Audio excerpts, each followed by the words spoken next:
The main thing is to know your craft and know all the instruments well. If you can't give clarinet feedback because you're a brass player, they're probably not going to play like you want them to. You have to love what you do, and your students have to see you loving what you do.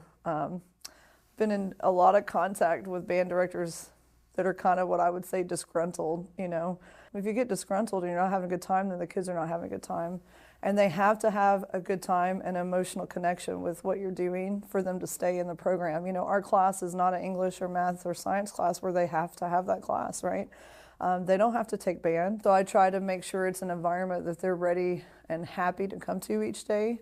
Doesn't mean we don't have tough moments and where Ms. Cobb has to say, here's what we're doing, come on, But for the most part, I think my kids walk away feeling good about themselves at the end of a rehearsal. Be organized. So many band directors are not organized. And that trickles, I think, strongly into a lesson.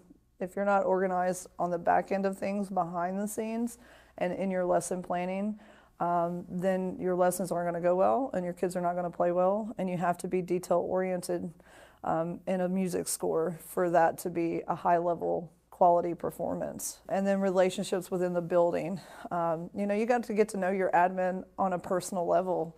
If they only see you when you need something for band, right, you're probably not going to get what you need. But if you know that person on a personal level, the bookkeepers, the guidance counselors, people that you need to help you build your program. Don't be afraid to call home. A lot of new teachers are afraid to make contact with a parent, and I think you need to call with good things as well as the maybe not so good things. Because if you can develop that relationship with your parents ahead of whatever may come your way, then those conversations will be easier, and then the parents are going to be on board with you. And you can't do what you do as a high school band director without parents, for sure.